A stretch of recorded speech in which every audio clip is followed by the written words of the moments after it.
वालेकुम, कैसे हैं आप सब? उम्मीद करता हूँ सब खैरियत से होंगे। तो आज फ्राइडे 1 सितंबर सुबह के 8:34 हो रहे हैं। तो मंथली भी क्लोजिंग मेरा ख्याल है आज हो चुकी है। सबसे पहले इसको ज़रा चेक कर लेते हैं मंथली की कैंडल को।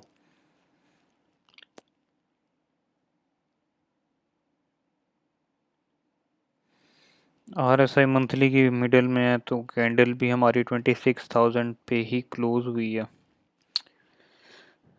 देखते हैं अब कि आगे कैसे ये मूव करती है। अच्छा, वीकली पे आ जाते हैं। वीकली पे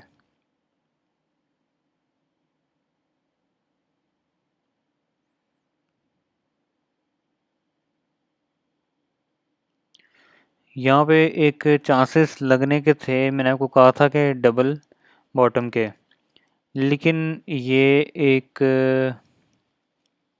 अगर होल्ड होल्ड यहाँ पे कर जाते तो तब चांसेस हैं यहाँ से ऊपर जाने के, लेकिन यहाँ से सेलिंग प्रेशर बड़ा देखने को हमें मिला है। ये कैंडल आप देखें, पूरी वापस कैंडल नीचे आ चुकी है वीकली की। तो 2 दिन बाद क्लोजिंग है इसकी, देखते हैं कहाँ पे क्लोज करता है। बाकी यहाँ पे हमें हायर हायर मिला हुआ है मार्केट ने, और यहाँ पे ना लोअर लो क्रिएट हो रही है, हायर लो, ये आप चेक कर सकते हैं। लोअर लो और हायर हायर, ये एक हिडन बुलिश डाइवर्जेंस का चांस लग रहा है वीकली पे भी, तो इस पे नज़र रखेंगे।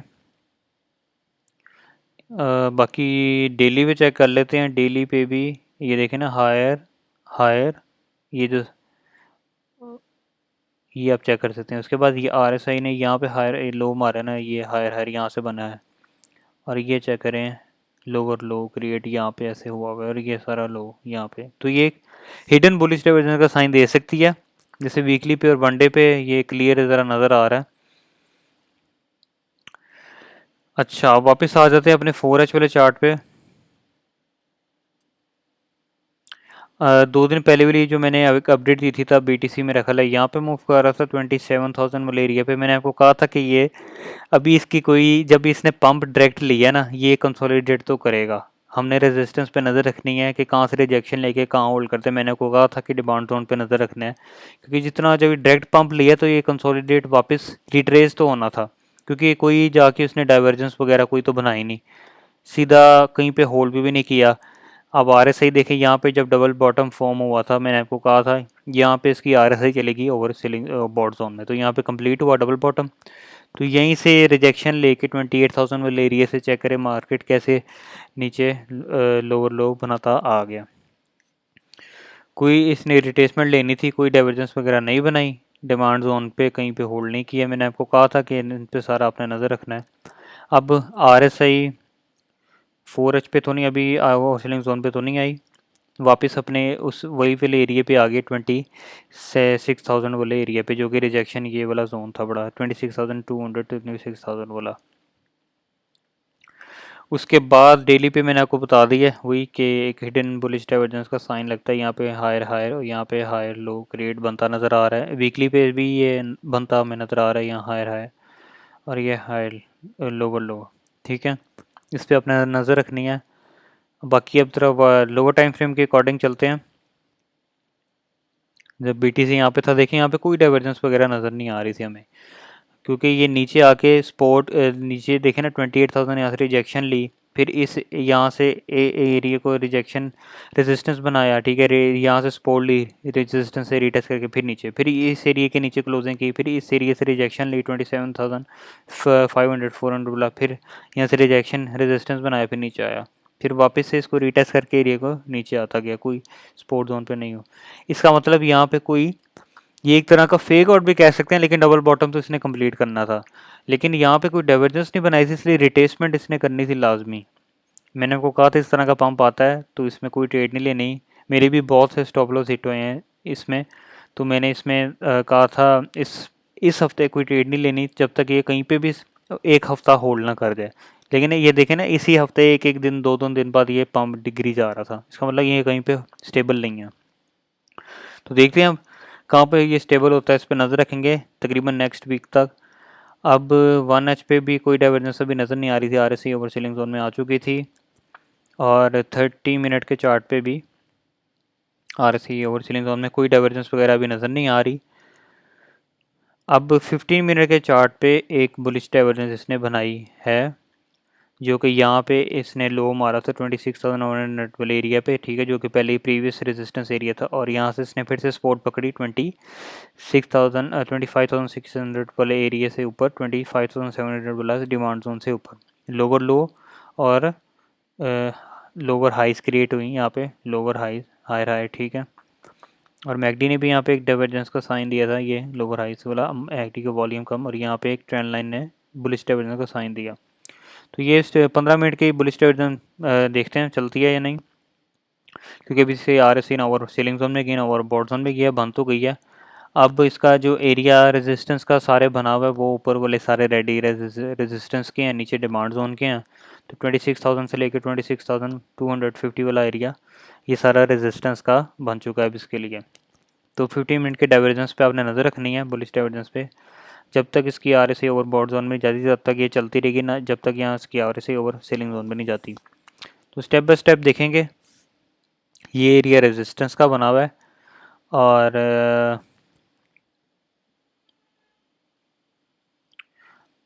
ये एक मैंने आपको असेंडिंग चैनल टाइप बना के दिखा दिया। ये आपके चेकर इसके अंदर ही मूव कर रहा है। तो अगर ये यहाँ से तो नीचे अगर इस तरह ब्रेक हुआ, ठीक है, वही तो ये फिर बीर फ्लैग का काम करेगा असेंडिंग चैनल। अगर नीचे ब्रेक डाउन, कैंडल नीचे क्लोज होती है, अगर ये ऊपर जाता है तो इसको ऐसे ब्रेक करके तो ये बीर फ्लैग का काम नहीं करेगा। इसका मतलब असेंडिंग चैनल हमारा ऊपर से ब्रेकआउट हो गया, ठीक है। तो इस पर आपने नज़र रखनी है। सेंडिंग चैनल पे एक तरह का बीर फ्लैग भी लग रहा है। अगर अगर नीचे इस क्लोज किया, वो मैंने आपको सिनेरियो बता दिया। अगर ऊपर की तरफ जाता है,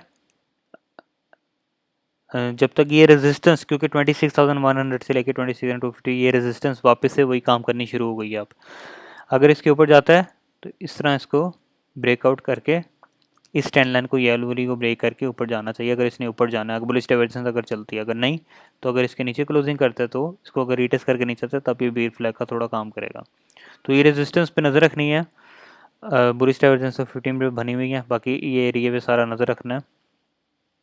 जो भी अपडेट बनेगी मैं टेलीग्राम में अपलोड कर देता हूँ, ठीक है। इस पर नज़र रखनी है। 15 मिनट का चार्ट है BTC का।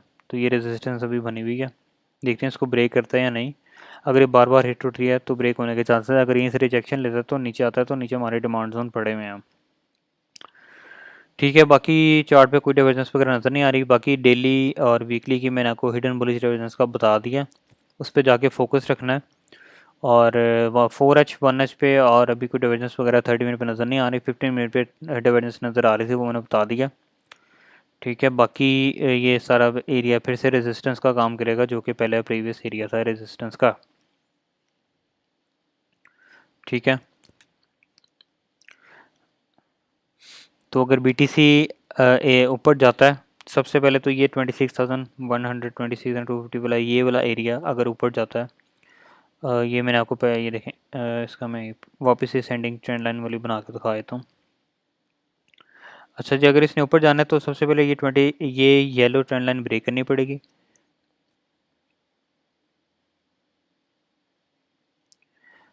अगर इसने ऊपर जाना है तो इसको ऊपर होल्ड करके सपोर्ट बना के फिर अगर ऊपर जाता है, तो अगर इसने इस ट्रेंड लाइन को असेंडिंग चैनल को ब्रेक ऊपर की तरफ करना है, बुलिश डाइवर्जेंस का मतलब हमारी कंप्लीट चल जाएगी। बुलिश डाइवर्जेंस यही होता है कि ट्रेंड रिवर्सल है, ऊपर ऊपर जाने की कोशिश करेगा, लेकिन ये भी रेजिस्टेंस बैठी हुई है, इस पर हम नज़र रखेंगे। अगर इसने ऊपर जाना है तो 26,100 26,250 को एरिया को ब्रेक करना पड़ेगा। मज़ीद अगर इसके ऊपर होल्ड करके मज़ीद ऊपर जाता है, इस एरिया को रेजिस्टेंस के करके सपोर्ट बनाता है, रेजिस्टेंस तोड़ के अगर सपोर्ट बनाता है तो मज़ीद ऊपर जाता है। 26,500 की प्रीवियस रेजिस्टेंस पड़ी है, ठीक है।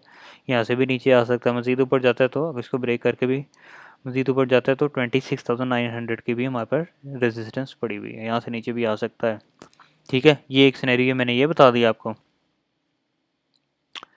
अच्छा जी, अब दूसरा सिनेरियो, अगर यहाँ पे होल्ड BTC नहीं करता है, अगर रिजेक्शन लेता है क्योंकि ये एरिया रेजिस्टेंस का है, अब वापस से बन चुका, ठीक है।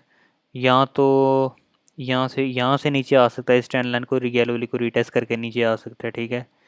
यहाँ तो हो सकता है ऐसे, अगर यहाँ से ऊपर ही नहीं जाता, यहाँ से रिजेक्शन लेके नीचे आता है ठीक है। अगर नीचे आके इस ट्रेंड लाइन को वापस से रीटेस्ट करता है, यहाँ इस एरिया को रीटेस्ट करता है, तो ये असेंडिंग चैनल के नीचे की तरफ ब्रेक होता है। ये थोड़ा फिर एक तरह का बीर फ्लैग का सिनेरियो को काम करेगा अगर नीचे आता, अगर ऐसा हुआ। ठीक है। अगर मज़ीद यहीं से होल्ड करके इस ट्रेंड लाइन के ऊपर ही होल्ड करता है तो ऊपर जाता है, तो ये वापस तो हमने इस एरिया पे नज़र रखनी है, ये लिए दूसरी येलो ट्रेंड लाइन पे। ठीक है। तो सेंडिंग चैनल अगर नीचे की तरफ ब्रेक होता है, ठीक है, तो ये नीचे अगर जाता है तो हमारे पास ये फिर अगर वापस से इसकी R S I over selling zone में 15 मिनट पे आ जाती है तो ये इनवैलिड हो जाएगा हमारा बुलिश डाइवर्जेंस, जिसकी आर एस आई भी नज़र रखनी है। तो बाकी नीचे डिमांड जोन हमारे 25,700 के पड़े हुए हैं, यहाँ से ऊपर भी जा सकता है पीटीसी। अगर इसके ऊपर भी नहीं होल्ड करता, मज़ीद नीचे जाता है, तो 25,500 से लेके 25,400 पर डिमांड जोन पड़ा हुआ है। ठीक है। उसके अलावा जी हमारे पास अगर यहाँ पे भी नहीं होल्ड करता बीटीसी, तो 24,900 का एरिया रेजिस्टेंस सॉरी सपोर्ट का पड़ा हुआ है हमारे पास, यहाँ से भी ऊपर जा सकता है। तो 15 मिनट डाइवर्जेंस पे एक तो ये सेंडिंग ये चैनल पे नज़र रखनी है, इसका यहाँ ऊपर ब्रेकआउट होता है या नीचे की तरफ होता है, नीचे की तरफ हुआ तो नीचे आता है, तो ये सपोर्ट जोन पे नज़र रखनी है, आरएसआई पे नज़र रखनी है 15 मिनट पे, overselling overbought zone वाला एरिया। तो जो भी कोई अपडेट और बनती है तो मैं टेलीग्राम में अपलोड कर दूँगा।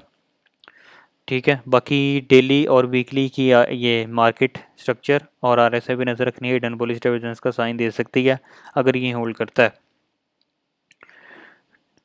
और बाकी 4H और 4H पे का भी कोई डाइवर्जेंस वगैरह नज़र नहीं आ रही, 30 मिनट 1H पे कोई डाइवर्जेंस वगैरह नज़र नहीं आ रही।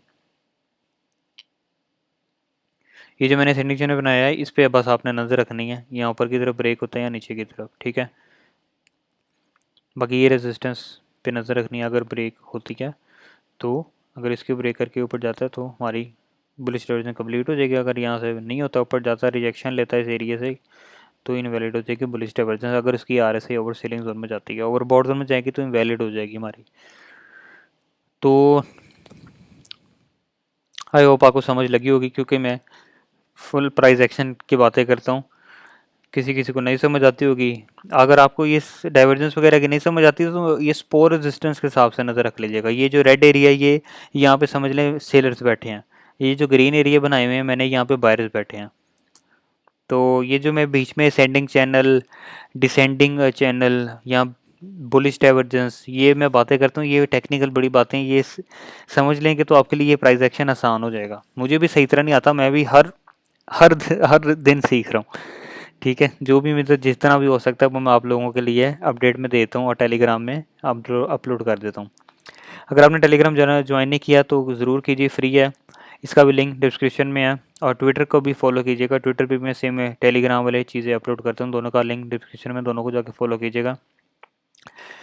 बाकी मिलते हैं नेक्स्ट अपडेट के अंदर। ठीक है। तब तक के लिए अल्लाह हाफिज़।